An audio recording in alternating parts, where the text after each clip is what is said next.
There's always been discussions on who's the best college football team of all time. And as of recently, most people go with 2019 LSU that had Joe Burrow. In the past, they went with 2001 Miami, or they went with 1995 Nebraska. But you rarely hear people talk about 2013 Florida State. Every player on offense and defense that started ended up playing in the NFL, which is honestly crazy.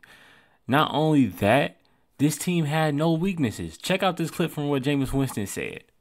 Florida State, like we didn't play all this gadget type of football. We lined up in the I formation. We did outside, inside zone. We did one back power, two back power. We lined up pro style football and kicked people's behind. So this team had the personnel to line up against a 2001 Miami. Or this team also had the personnel to line up against the 1995 Nebraska team on offense. On defense, they had the personnel to match with 2019 LSU firepower, which everybody says is the best offense of all time. And if we want to look at the numbers, we can. That season, they averaged the second most amount of yards, only behind Baylor, and they were number one in team defense that season. Now, you saw the numbers. Now, let's look at who they played. Now, the first victim of Florida State this season was none other than ACC rival Pitt, 41-13. Next up, they had the Nevada Wolfpack. Handled them boys super quick, 62-7. Next up, they had Bethany Cookman, number 19, ranked team in FCS. Still no problem handling them. Beat them 54-6. Now, the next game was against Boston College, who actually gave Florida State the best game of the season. At one point, Boston College was up 17-7 in the first quarter. But after that, Florida State kind of just gained control and never looked back and ended up beating them. But I'm guessing this was a wake-up call for Florida State because after this game, they just kind of didn't play around with teams. And the reason I said it was a wake-up call because the very next game, they played Maryland, 25th ranked Maryland, and they beat the dog crap out of Maryland, 63-0, allowing no points, and it was the first shutout for them of the season. Now, coming into the next game, most people would have thought this would have been a close game, as it was against number 8 Clemson in Clemson. But it just wasn't that way. I'm going to let the clips play. Fumble! Scooped up. Into the end zone, Mario Edwards. 35. Foot race, great speed. Here goes Green. Touchdown, Florida State. And the signal to the crowd. So Joyner splits to the outside. Come back to the middle. Intercepted.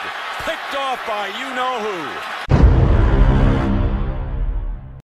Now, like I said, I don't know what the expectations were coming into this game for what this game was supposed to be, but I can guess it wasn't supposed to end up like that final score.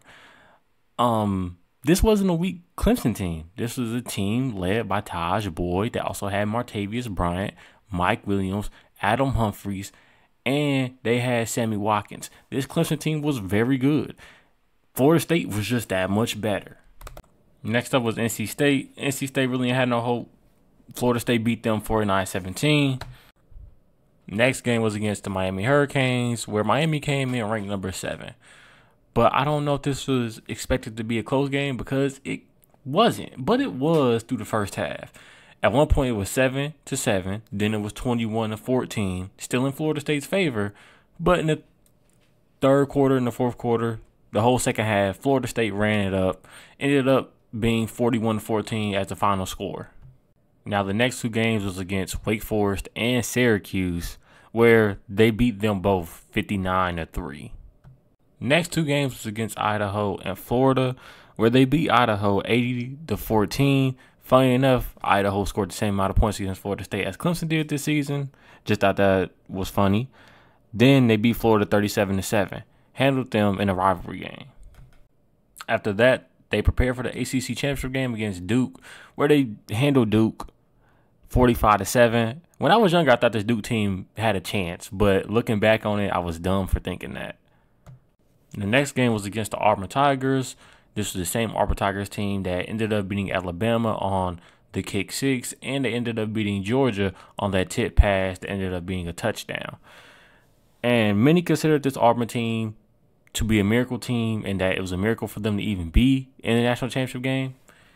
And it looked like they was finna try to pull off another miracle. Now, at the beginning of the game, it looked like Auburn was going to win. First quarter, Auburn dominated.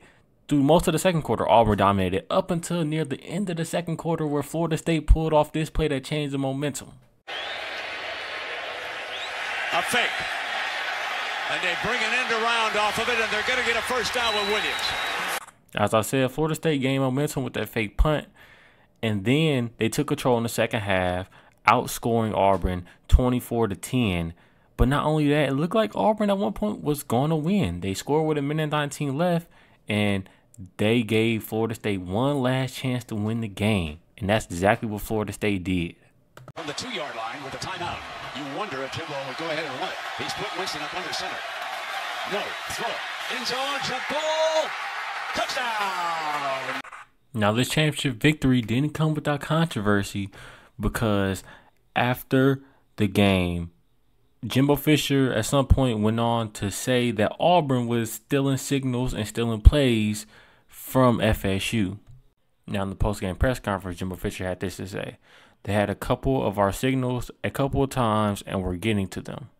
That happens and people do it. That's our fault. You got to change them, constantly rotate them. Being able to get them in different ways, that's part of the game, and I don't have a problem with that. Now, it's believed that co-offensive coordinator Damon Craig was giving Florida State signals away, as the year before he was on Florida State's coaching staff, which would explain why at some point during the third quarter, Kelvin Benjamin said, Damon calling all the plays.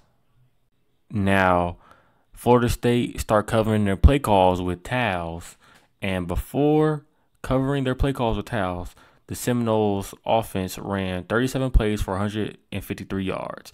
After they start covering their plays with towels, on their final 6 drives, the Seminoles ran 31 plays for 227 yards and scored a total of 17 points.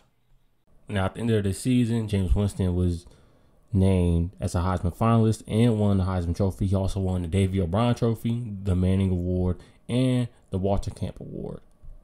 Now, as I said earlier, I believe this team was the greatest team of all time simply because they can match any team style. You know, if you want to play physical, they can get physical. If you want to be a finesse team, they can be a finesse team also. This team had lots of talent. They dominated their opponents. And one game that ended up being close was only because a team ended up taking their plays. This is the reason why I believe the 2013 Florida State Seminoles is the greatest college football team of all time.